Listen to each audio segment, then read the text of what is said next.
Movie के शुरुआत में हम एक स्पेसशिप को देखते हैं जो तेजी से पृथ्वी की ओर बढ़ रहा था और कुछ ही देर में वह पृथ्वी पर आकर एक नदी के पास क्रैश होती है।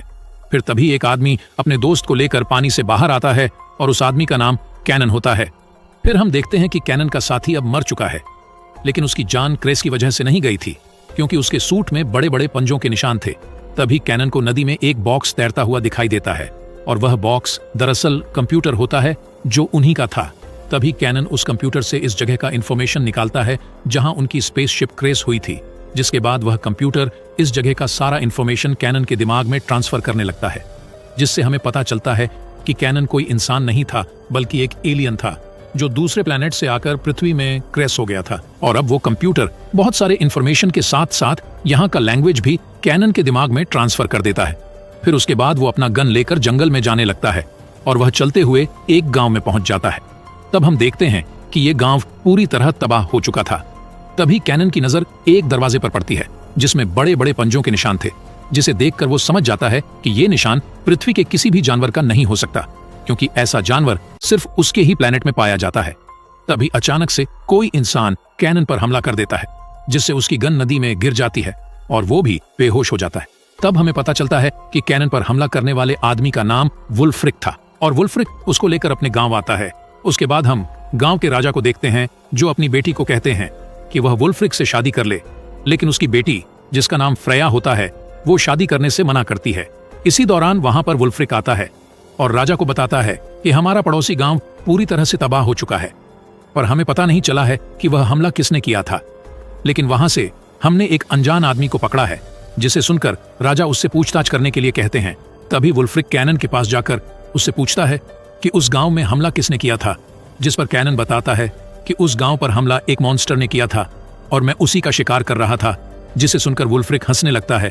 तभी कैनन उन पर हमला करके वहां से भागने की कोशिश करता है, लेकिन वो तीनों फिर से उसे पकड़कर वहीं बांध देते हैं। फिर उसी रात हम देखते हैं कि अचानक से वही मॉन्स्टर उनके गांव पर हमला करता है और गांव के बहुत सारे लोगों को मार देता है। फिर वह उनमें से कुछ लोगों को लेकर वहां से चला जाता है। उसके बाद गांव के राजा कैनन को अपने पास बुलाते हैं और उससे पूछते हैं कि ये हमला आखिरकार कौन रहा है और तुम उसके बारे में क्या जानते हो, जिस पर कैनन बताता है कि उस मॉन्स्टर को हमारे लोग मॉर्विन कहते हैं और वो मेरे स्पेसशिप में छुपकर यहाँ आया था जो तुम्हारे गांव के पास क्रैश हुआ था, और वह बहुत ही खतरनाक मॉन्स्टर है। उसके सामने जो भी आता है उसे वह मार देता है, लेकिन उसकी बात पर कोई भी विश्वास नहीं करता। तभी कैनन कहता है कि अगर उसे मारना चाहते हो तो मुझे भी अपने साथ ले चलो, जिस पर वो लोग अगले ही दिन कैनन को साथ लेकर मॉर्विन की तलाश में जंगल की तरफ निकल जाते हैं। फिर वो लोग जंगल में थोड़ी दूर आगे जाने के बाद एक गुफा में पहुंचते हैं, जिसके अंदर जाने पर एक बहुत बड़ा भालू उन पर हमला कर देता है और राजा को मारने ही वाला था कि तभी कैनन वहां आकर अपनी तलवार को भालू के पेट में घुसा देता है, जिससे उस भालू की वहीं पर मौत हो जाती है। तब ये देखकर वो लोग कैनन को पसंद करने लगते हैं और उनकी नजरों में कैनन की इज्जत भी बढ़ जाती है। अब भालू को मारने की खुशी में वह सभी लोग पार्टी करते हैं और खुशियां मनाते हैं क्योंकि उन्हें लग रहा था कि उन्होंने मॉर्विन को मार दिया है। फिर उसी रात पड़ोसी गांव के राजा गनर उनके गांव पर हमला कर देते हैं क्योंकि उसे लग रहा था कि इन्होंने ही उसके गांव पर हमला करके उनके लोगों को मार दिया है और अब इन दोनों गांवों के बीच युद्ध शुरू हो जाती है। तभी गनर एक एक करके सभी को मारने लगता है, लेकिन इस गांव के लोग गनर के लोगों पर भारी पड़ते हैं और गनर के बहुत सारे लोग मारे जाते हैं। इसीलिए उन लोगों को वहां से भागना पड़ता है और वो लोग वहां से निकलकर जंगल में आ जाते हैं। फिर कुछ देर बाद जब वो लोग जंगल में होते हैं तभी मॉर्विन गनर के साथियों पर हमला कर देता है। तब गनर भी उससे लड़ने जाता है, लेकिन जब गनर उस भयानक मॉन्स्टर को देखता है तो अपने साथियों के साथ वापस उसी गांव की तरफ भागने लगते हैं और तभी उस गांव के लोग भी मॉर्विन को अपनी तरफ आता हुआ देख लेते हैं।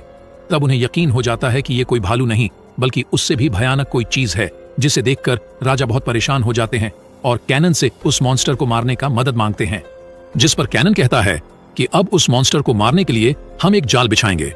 इसीलिए वह अगले दिन गांव के सामने एक बहुत बड़ा गड्ढा खुदवाता है और उसमें बहुत सारा तेल डलवाता है। दरअसल उसका प्लान ये था कि वह किसी तरह मॉर्विन को इस तेल के गड्ढे में गिराकर उसमें आग लगा देगा ताकि वह जलकर मर जाए। उसके बाद रात में हम देखते हैं कि कैनन फ्रेया को अपनी पास्ट की कहानी बताता है और कहता है कि मैं एक दूसरे प्लेनेट से आया हूं और हमारे प्लेनेट में काफी एडवांस टेक्नोलॉजी का यूज किया जाता है और हम अपनी दुनिया की आबादी को बढ़ाना चाहते थे। इसीलिए हमने एक प्लेनेट ढूंढा जिसमें करोड़ों की तादाद में मॉर्विन्स रहा करते थे। तब हमने उस प्लेनेट पर हमला कर दिया और न्यूक्लियर बॉम्ब गिराकर वहां के सभी मॉर्विन्स को मार डाला। फिर मॉर्विन्स के बॉडी को दफनाकर हमने अपने जैसे लोगों को वहां पर आबाद कर दिया और मैं भी अपनी फैमिली के साथ वहीं रहने लगा। लेकिन एक दिन जब मैं अपने मिशन के लिए जा रहा था तो रास्ते में हमें पता चला कि एक मॉर्विन बच गया था और हमारे जाने के बाद उसने वहां घुसकर वहां के सारे लोगों को मार दिया, जिसमें मेरी फैमिली भी थी, जिसे कहते हुए वह काफी इमोशनल हो जाता है। उसके बाद कैनन और वुल्फ्रिक मॉर्विन को ढूंढने के लिए बाहर जाते हैं। तभी कैनन एक मशाल जंगल की तरफ फेंकता है और अब उसकी रोशनी में उन्हें वे मॉन्स्टर मॉर्विन दिखता है। तब मॉर्विन उन्हें मारने के लिए उनकी तरफ तेजी से बढ़ने लगता है, जिसके कारण वह उनकी जाल में फंस जाता है और वह जैसे ही तेल में गिरता है तभी गांव वाले तीर से उस तेल में आग लगा देते हैं, जिससे यहाँ पर बहुत ही बड़ा धमाका होता है और हर तरफ आग फैल जाती है, जिससे उन सभी को लगता है कि मॉर्विन अब मर चुका है। इसीलिए वो लोग खुशियां मनाने लगते हैं। लेकिन तभी अंदर एक और मॉर्विन दिखाई देता है, जो उसी मॉर्विन का बच्चा था, जिसे देखकर सभी औरतें वहां से भागने लगते हैं। तब ये देखकर राजा अपनी बेटी फ्रेया को बचाने के लिए अंदर जाने लगता है और मॉर्विन से लड़ने लगता है। वहीं दूसरी तरफ हम देखते हैं कि उस मॉर्विन पर आग का कोई असर नहीं होता है और वह बाहर निकलकर वहां के लोगों को मारने लगता है। वहीं दूसरी तरह हम देखते हैं कि इस सब में यहाँ का राजा भी मारा जाता है और वह पूरा गांव तबाह हो जाता है, जिसके बाद अगले दिन सभी लोग गांव छोड़कर जाने लगते हैं। लेकिन कैनन, वुल्फ्रिक, फ्रेया और उनके कुछ साथी वहीं रुकते हैं ताकि वो लोग मॉर्विन को मार सके। और उन्हें पता चल गया था कि वह मॉर्विन का बच्चा कुएं के रास्ते से यहाँ पर आया था, लेकिन अब ये आम तलवारों की मदद से वह मॉर्विन को मार नहीं सकते थे। इसीलिए कैनन अपने साथ वुल्फ्रिक और फ्रेया को लेकर नदी में जाता है, जहां उसकी स्पेसशिप क्रैश हुई थी। और वहां कैनन पानी के नीचे अपनी शिप में जाता है और वहां से लोहे का टुकड़ा लेकर वापस आता है, जिनसे वो लोग बहुत ही मजबूत हथियार बनाते हैं। जिसके बाद वो लोग कुएं के अंदर जाते हैं, जहां पानी के रास्ते से होते हुए वो लोग एक गुफा में पहुंचते हैं और वहां मॉर्विन का बच्चा उनके ऊपर हमला कर देता है, जिससे उनके साथियों की जान चली जाती है। फिर थोड़ा और आगे जाने पर कैनन देखता है कि मॉर्विन ने बहुत सारे लोगों को वहां पर इकट्ठा करके रखा था और तभी फिर से वो मॉर्विन का बच्चा फ्रेया को मारने के लिए उसकी तरफ बढ़ता है। लेकिन तभी वो कैनन के बनाए हुए तलवार से उस मॉर्विन के बच्चे को मार डालती है। उसके बाद वो तीनों गुफा से बाहर आ जाते हैं, जहां पर वो बड़ा मॉर्विन वुल्फ्रिक पर हमला कर देता है, जिससे वुल्फ्रिक की जान चली जाती है। जिसके बाद कैनन उस मॉर्विन के ऊपर हमला कर देता है और उन दोनों के बीच लड़ाई शुरू हो जाती है और अब उन दोनों के बीच काफी देर तक फाइट होती है। तभी मॉर्विन कैनन का हाथ पकड़कर पहाड़ी से लटक जाता है। इसीलिए कैनन अपनी तलवार से मॉर्विन का हाथ काट देता है, जिससे मॉर्विन पहाड़ी से नीचे गिरकर मारा जाता है। जिसके बाद वो दोनों किसी तरह वहां से निकलकर पहाड़ी के ऊपर आ जाते हैं और तभी वो दोनों गांव के लोगों को भी देख लेते हैं जो नाव से जा रहे थे। तब वो दोनों आवाज देकर उन्हें वापस बुलाते हैं। उसके बाद कैनन अपनी शिप के पास जाता है, जहां उसका ट्रैकर डिवाइस भी एक्टिवेट हो गया था। इसलिए अब उसके दूसरे प्लेनेट के लोग उसको लेने के लिए यहाँ आ रहे थे, पर कैनन को लगता है कि कहीं वह लोग मॉर्विन के प्लेनेट की तरह यहाँ भी कब्जा न कर ले। इसीलिए वह अपनी तलवार से उस ट्रैकिंग डिवाइस को तोड़ देता है, जिससे उसके लोगों की स्पेसशिप वापस चली जाती है। उसके बाद हम देखते हैं कि कैनन को उस गांव का राजा बना दिया जाता है और वह फ्रेया से शादी भी कर लेता है। और इसी के साथ ये मूवी यहीं पर खत्म हो जाती है।